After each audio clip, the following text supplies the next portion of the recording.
Hey everybody, Ben here from the Bonehead podcast, and welcome to Dream Team's Chaos Renegades.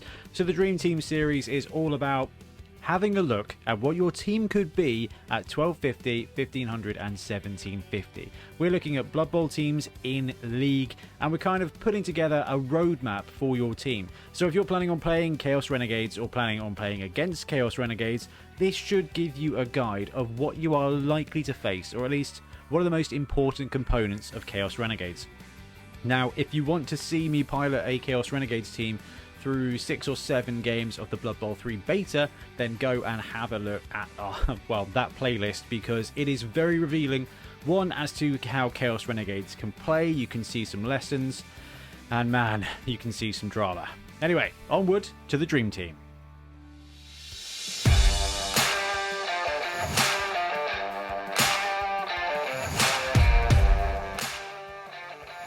Okay, so 1250, this is how I would map out a Chaos Renegades at a team at this point.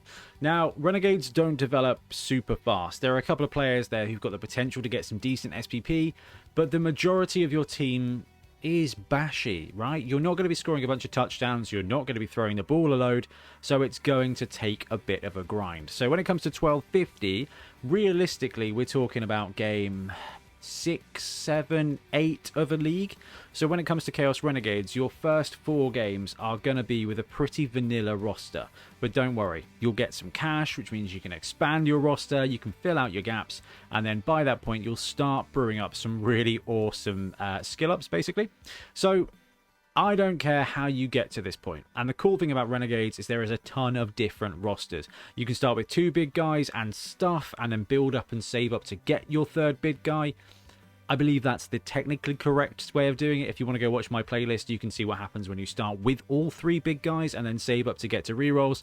But it doesn't matter, because at 1250, I think this is what most Renegades rosters are going to look like, or I think should look like. So we've got the Minotaur, we've got the Ogre, and we've got the Rat Ogre on this roster. You may be thinking, I don't want all of those offensive big guys, but come on, that's the whole point here. The only thing I can see is the Ogre swap with the Troll, or the Rat Ogre swap with the Troll if you want more of a defensive roster. I don't recommend the Troll. They're really stupid. It's slower, it's less reliable. It is cheaper, and it's got the vomit ability, but you have to babysit it. I much prefer having the Rat Ogre or the Ogre. The Ogre, for me, fills the role of the Troll just better. And by 1250, even if you start off with the Mino and the Ogre and then buy the Rat Ogre is going to be a really heavy combat piece. If you start with Minotaur, Ogre and Troll, the Troll is realistically, I think, going to be a liability.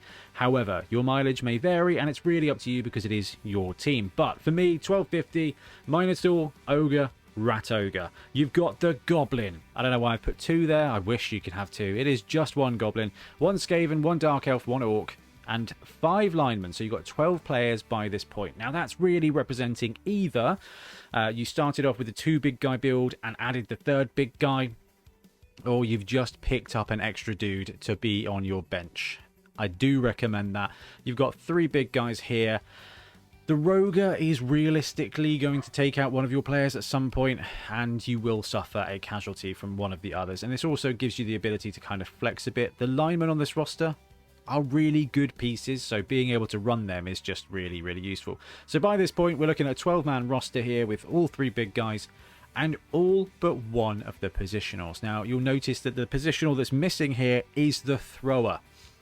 This might be the most controversial thrower in the game, and yes, I know that includes Orc throwers. But unlike the Orc thrower, this thrower does not have sure hands. It's got safe pair of hands and pass, and realistically, you don't have a great target to throw to. So even the passing ability being a little bit better than the rest of the team, I just don't think it's worth taking. In a tournament where you can use the access to passing to get you a leader reroll, which is going to be cheaper, then definitely worth considering. But in a league, the Thrower, I really don't think it's worth taking. Right, 5 Linemen, 3 rerolls by this point. Rerolls are a premium in this team. If you can get to 4 rerolls, that's awesome. You're never going to have enough of what you want for Renegades. This is why they're such a fun, challenging team. If everything lines up beautifully, then you are going to wreck face, and it's going to be amazing. but you will never have the ability to buy everything you want. You can have 4 rerolls and 2 big guys. You can have 3 rerolls and 3 big guys. Better to have the 3 big guys. Now, Apothecary is one of the first things you want to pick up for the team, though, because you've got 3 big guys. They are expensive. Whether you've saved up and bought a third one or whether you just don't want them to die, having that Apothecary is going to keep them alive. And because this whole team develops quite slowly, having that Apo just saves you, well, if you're playing BB3, maybe a few weeks. If you're playing tabletop, a few months of team development. If your Minotaur that you finally got a skill up dies, it is just horrible. So, 12 players, Apothecary, 3 rerolls. Now, we've started to get some skills at 1250 here. Now, again, it is a slow developing team, so it's realistically only going to be the players that have got either random MVP or some touchdowns who are really likely to start leveling up. You're going to get 1 or 2 casualties on some dudes, but with the exception of the Linemen, you want to be saving up to 6 SPP to choose your skill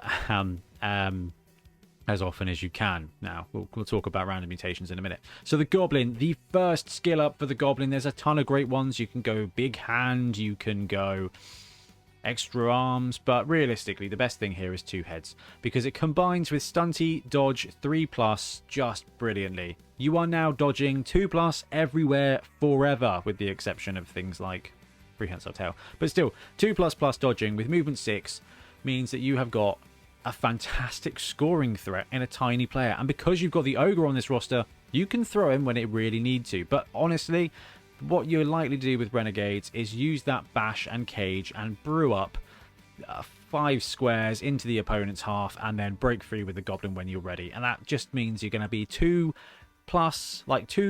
real rolls basically away from the end zone at any point, and it's fantastic.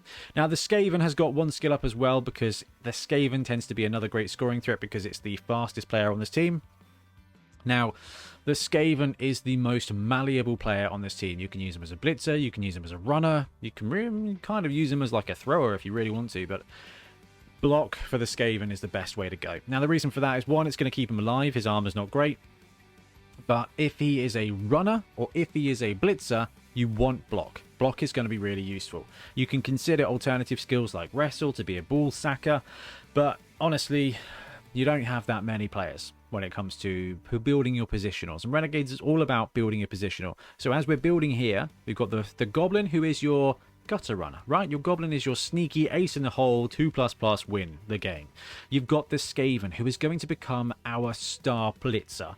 Armor's low, but actually having block is going to keep him alive way more, and you're going to be able to make your opponent's players alive way less. So it's a bit of a dual win there.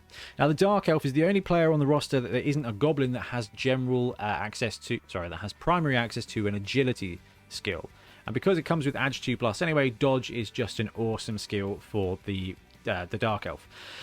Whether the Dark Elf is going to be your ball carrier in the backfield or a scoring threat, the fact that it then becomes movement 6, dodge 2+ agility, you've got the Goblin who's running around on 2+, you've got the Dark Elf who's running around on 2+, and you've got the Skaven who's movement 7. You've got 3 great individual positionals there, and having dodge on that 2+ player just gives you so much freedom in a roster where your rerolls are at a bit of a premium. So Dark Elf, dodge, first skill, cannot recommend enough. There are some other ones you could consider, like Extra Arms means he's picking up on a 1+ or receiving the ball on a 1+. 2 heads means that he's doing the same thing as a Goblin, that actually is dodging even better. But dodge first, because actually most of the time you're going to be able to back off into the open when you want to go for that dodge roll, and having that integral reroll is just going to make it almost automatic. Asterisk ones happen though.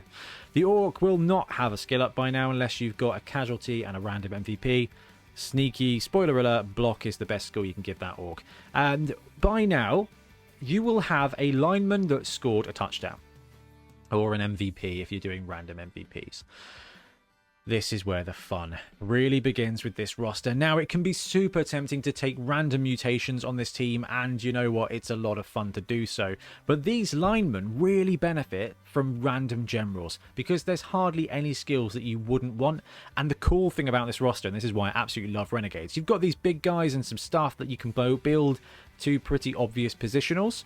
But then you've got your linemen, and this kind of harkens back to the old edition of Blood Bowl where you roll some dice and then players appear, right? Oh, I've got extra agility, that kind of thing. You kind of build up those players, you build up their stories. Random generals on these linemen will give you positionals. Roll the dice, get sure hands. I've now got a ball carrier. His job is to pick up the ball and give it to the dark elf or the goblin to score. Excellent. Start building up that positional. Block, I've got another blitzer. Wrestle, I've got a safety. Tackle, I've got a safety. You know, there's a ton of great skills. Dirty player, I'm just going to pair him up with the Minotaur and the Rat Ogre, and when they drop dudes to the ground, he can wander around and kick them in the head as they go. Shadowing is probably the only skill that I'm not super psyched about. Shadowing, Fend is not brilliant either, but everything else is really good. Sure hands, block, wrestle, tackle, you're just in a really good space at that point. So random generals and alignment for the first skill, then you can layer it up. So you've got your sure hands lineman, you can save up, take another skill, or you can just get block, sure hands, got a ball carrier. There's a lot you can do with these players, but one general is great. Kick is another one. If you can swing a kick guy on this roster, it's going to be great fun too. You pin your opponent to the back.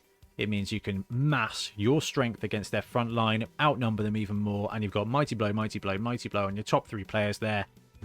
Absolutely delete them. And once you've got maybe a season or 2 under your belt, your team's going to start blossoming into an absolute mammoth at 1500.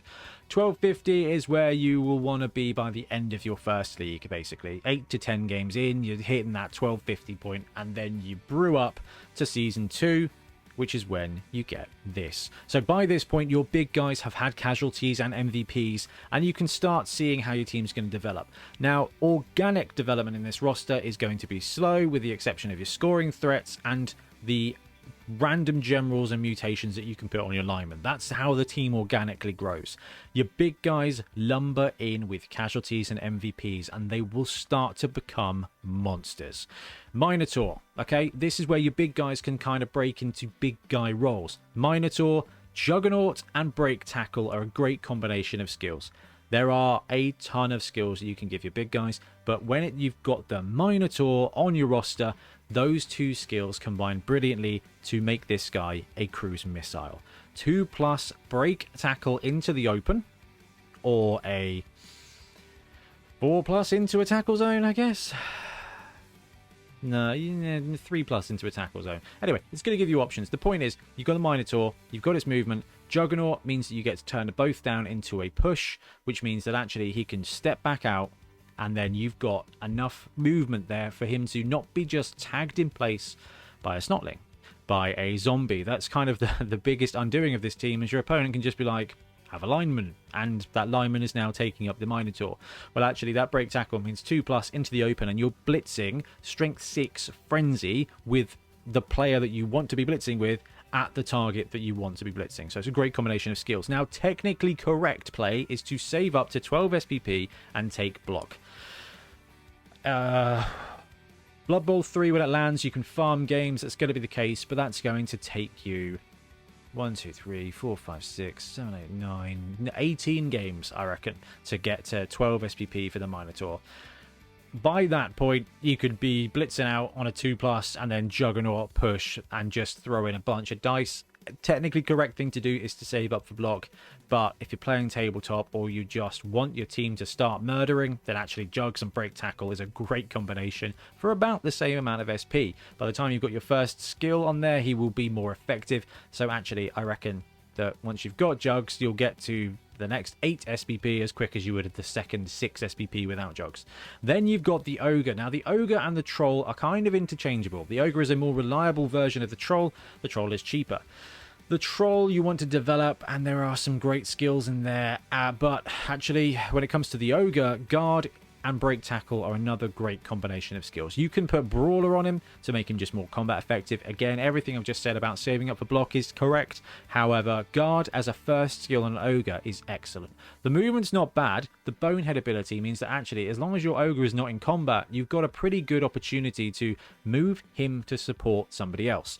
The Ogre having Guard means that actually one of your linemen or your Skaven has now got Strength 4. So you should be able to get a reliable 2 die hit. So if you need to blitz a dude actually and you can walk the ogre into base contact, then you risk the bonehead on the assist, not on the blitz. So it gives you more options. Now break tackle again is going to help that edge 4+ become edge 2+ when you're dodging into the open, which means you can move that ogre around. You can get guard to where you need him to be. You can get that strength 5 mighty blow to where you need him to be as well. The ogre is an effective player on this roster. Plus, he's the only way for you to launch your goblin. So having that break tackle as well means you're going to be able to move him from a 4+ open move to a 2+ open move, which means you always have choices.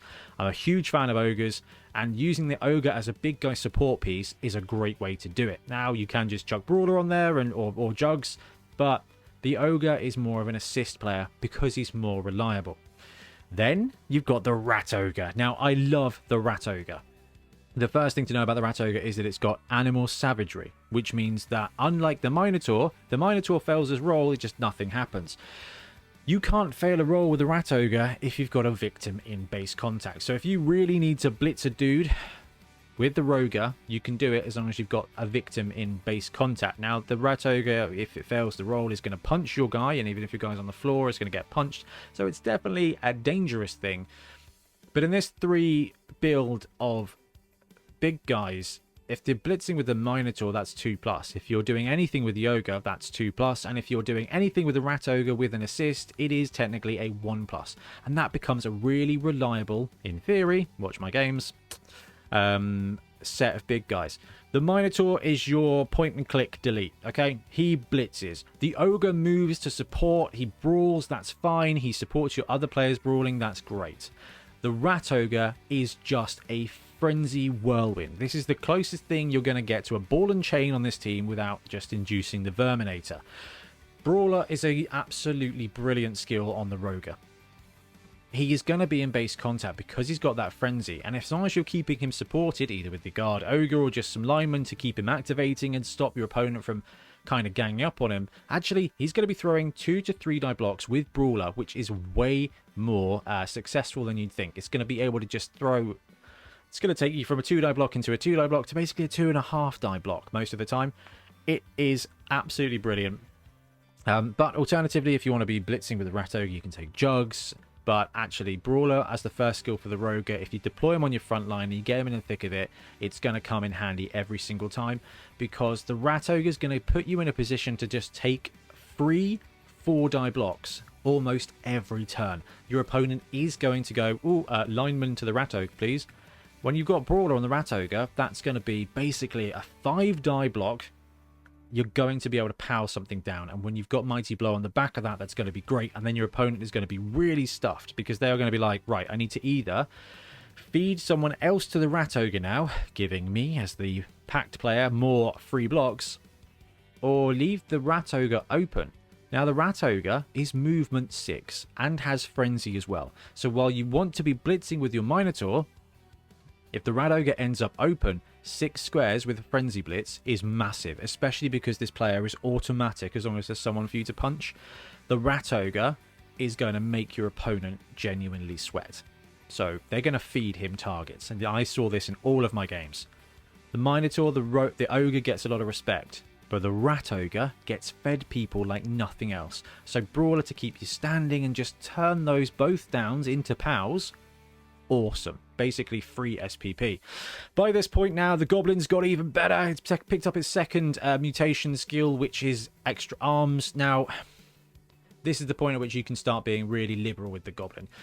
Once the Goblin's got 2 heads, it's doing everything you want it to do. And you can just go the normal route of sprint to make him even faster, sure feet to keep him more agile and to do what you want to do. Or you can save up and just give him block and make him a blodger.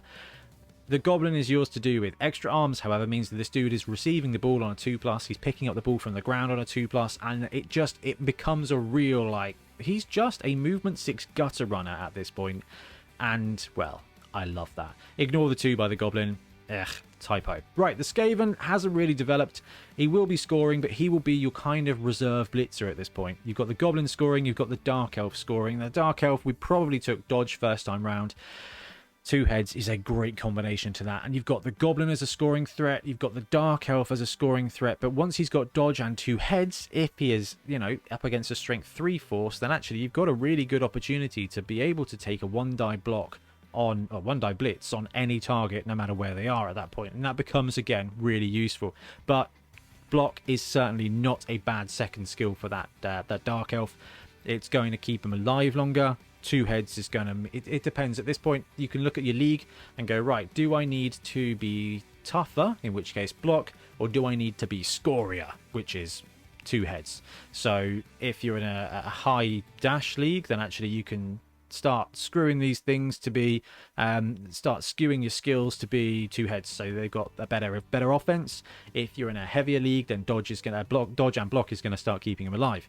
The orc by this point has leveled up, and we've got block. He is to go on the line. Now wrestle's not bad either, because he's going to be taking a lot of punches, and if you're in a league where you've got a lot of block players, so you're up against Norse, you're up against humans, you're up against dwarves and chorf, wrestle's going to be great because it's going to ruin their day, but otherwise block is the best skill for him. And linemen, we talked about this. Random skills. You want sure hands, then you want to save up and take block. If you get kick, you've got a kicker. If you want tackle, then you take block or wrestle to become a safety. That's a really simple subset of skills, but if you want a bit of a laugh, you can roll some random mutations, and again, you'll start to create some additional positionals.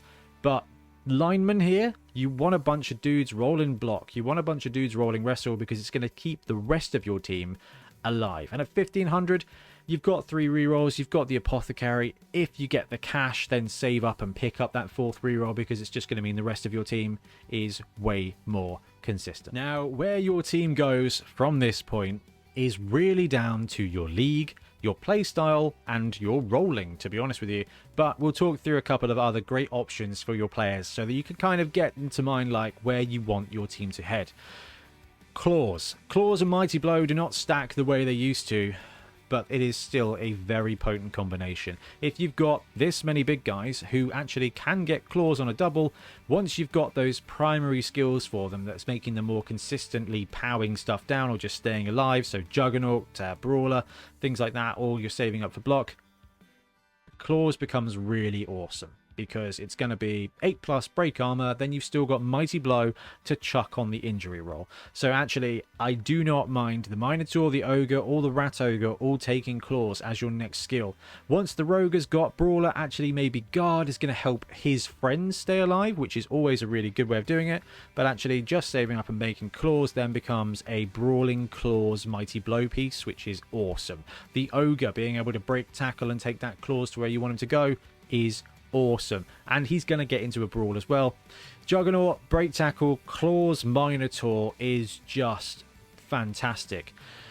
Now, you can do some other stuff. You can give these guys 2 heads, but it is a long way to go, and they are there to remove players, and the best skill for that is claw. Okay, now if you're in an elf heavy league, then it's probably not too worth it, but there will be some great targets. There will be some big guys. There will be some stuff that you want to be dead. Claws, Mighty Blow with any of these 3 guys is going to be absolutely chef's kiss.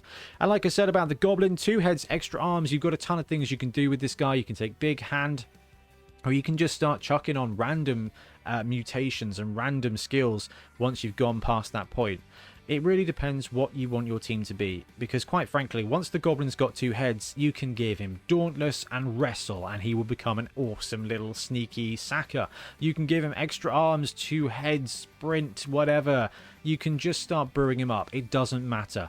The Skaven, block, 2 heads, or you save up and you give him Guard or Mighty Blow or even Claw to become an extra blitzer, or tackle if you haven't rolled that on a random lineman. The Dark Elf, dodge, 2 heads, and like I said, you've got block, you've got sure hands, you've got a ton of things you can do with that player, but it really is down to what you want him to roll as. The Orc, once you've got block on him, or wrestle if you're that way inclined, just save up to get Guard. He's going on the line next to the Roger, so actually being able to support the big guy's fantastic. Lineman, just roll randoms for days, and by this point you've picked up your 4th team reroll. You've got that apothecary. Please note, I haven't bothered picking up the thrower, but you absolutely can, and experiment with him. In the first build, you can kind of take the thrower and you can use the Dark Elf and Goblin to get catch and become a little bit of a receiving team. It is a suboptimal way to do it, but it can be really good fun. If you like the idea of having an underdog passer, then actually Nobility might be a better team for you. But if you really want to bottom out, then yeah, pick up the Chaos Renegade Thrower. Anyway, I love Renegades, and I was so excited to be able to farm a bunch of games on Blood Bowl 3, and the second BB3 comes back, I will be running a Chaos Renegades primary, and we will see Chaos Renegades in the next Bonehead Championship as well, because it is just such a juicy, and as far as teams go, you want to build a franchise, you want to build an identity, and you want to build characters, and you want to run 3 big guys. Renegades is just a challenge, but man, it is one of the most satisfying Blood Bowl teams to play. Anyway, let me know your thoughts. This is a great place for us to combine great skill combinations or team development points here, because I know someone's thinking, I'll run some Renegades. What does it look like in League? So put your comments below and your good ideas below. Or if I've got something that you really disagree with, then please tell me, because this is a great place for us to all learn how to Blood Bowl better, basically, with Bad Sentences, sponsored by Ben. Anyway, thanks very much for watching. We'll be back soon with more Blood Bowl content. Happy blocking. Thanks very much for watching. We really appreciate your support. If you want to help support the channel even further, please like and subscribe, or come join us on our Patreon. We have early access to content, we get loads of feedback from you guys, and we try and do competitions as much as we can. Or you can get yourself some Bonehead Podcast merch on our Spreadshirt site. So if you want to support a team, especially for the Bonehead Championship, you can pick up a shirt, a mug, things like that. It all helps support the channel, and we really appreciate it. Anyway, links below. Thank you very much. Happy blocking.